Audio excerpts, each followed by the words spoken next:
नमस्कार दोस्तों, मैं नितिन गुप्ता। आपको हैप्पी दशहरा और हैप्पी नवमी। तो चलिए आज बात करते हैं डू इट योरसेल्फ। जो DIY इन्वेस्टर्स हैं वो क्या गलती करते हैं। वो बेसिकली इन्वेस्टमेंट करके चलते हैं म्यूचुअल फंड में। सबसे पहले वो क्या देखते हैं, वो देखते हैं फंड की परफॉर्मेंस। पिछले पास्ट 5 साल या 6 साल में कितना अच्छा परफॉर्म करा है, किसने ज्यादा रिटर्न दिया है, वो उसके बेसिस पे अपना डिसीजन लेते हैं और वो फिर इन्वेस्ट करके चलते हैं। ये सबसे बड़ी गलती होती है उनकी।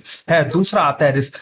इन्वेस्टर जब भी इन्वेस्ट करके चलता है वो रिस्क को एनालाइज ही नहीं करता। वो सोचता है अगर वो 10 लाख रुपए निवेश कर रहा है इस मार्केट में, लमसम निवेश कर रहा है, और एकदम से उसकी कैपिटल 5 लाख हो जाती है, तो 5 लाख वो सोचे ना कि 5 लाख उसकी कैपिटल कब होगी। 5 लाख उसकी कैपिटल तब होगी जब 20 लाख करोड़ मुकेश अंबानी के 10 लाख करोड़ रह जाएंगे। है जब पूरी रिलायंस इंडस्ट्रीज 20 लाख करोड़ की आज वो 10 लाख करोड़ रह जाएगी।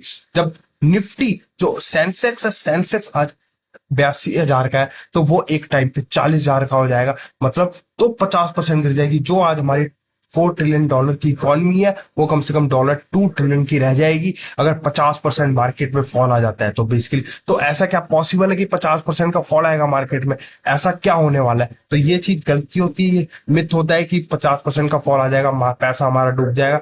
देखिए, वॉलेटिलिटी मार्केट में रहती है लेकिन परमानेंट लॉस ऑफ कैपिटल नहीं रहता, सिर्फ टेम्पररी रहता है। वॉलेटाइल रहता है मार्केट, लेकिन लंबे समय में देखा गया है हमेशा मार्केट ऊपर गई है और हमेशा लोगों की वेल्थ बनी है बेसिक है। फिर होता है बेसिकली उसके बाद तीसरी गलती करते हैं, वो रिटर्न पे ज्यादातर फोकस करते हैं कि हमारा रिटर्न इतना क्यों नहीं आ रहा। बेसिकली हमें इस फंड ने अगर 30% का रिटर्न दिया है पिछले 5 साल में, तो हमें आगे 30% का क्यों नहीं आ रहा। तो उनकी सबसे बड़ी गलती यहाँ पे ये होती है कि बेसिकली उनके माइंड में गोल डिसाइडेड नहीं होता। क्योंकि अगर वो माइंड में अपने गोल डिसाइड कर ले कि मुझे 10 साल बाद इतना अमाउंट चाहिए, क्या पता जो वो रिटर्न एक्सपेक्ट कर रहे हैं, क्या पता वो गोल उनका 12% के रिटर्न से ही कंप्लीट हो जाए, अगर उनके माइंड में गोल डिसाइड होगा। लेकिन लोगों के माइंड में गोल डिसाइडेड नहीं होता, वो सिर्फ रिटर्न के पीछे भागते हैं कि 25% 30% का रिटर्न आना चाहिए बेसिकली। तो इसीलिए वो फिर अंडर परफॉर्म करता है फंड, तो उनसे वो संतुष्ट नहीं हो पाते बेसिकली। फिर वो फंड फिर उसके बाद क्या गलती करते हैं बेसिकली, उसके बाद फिर वो अपना पोर्टफोलियो चर्न करने लग जाते हैं।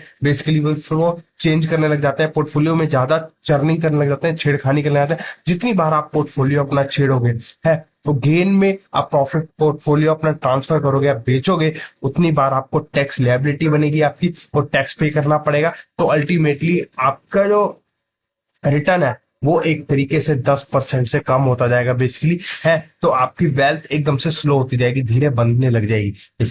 है और उसके बाद आता है, लोग ज्यादातर कैटेगरी के अकॉर्डिंग डिसाइड ही नहीं करते कौन से फंड में मुझे इन्वेस्ट करना चाहिए। बेसिकली लोग सेक्टर फंड में निवेश कर देते हैं, और ज्यादातर लोग क्या गलती करते हैं, न्यू NFO ₹10 की NAV है इसमें निवेश कर दो।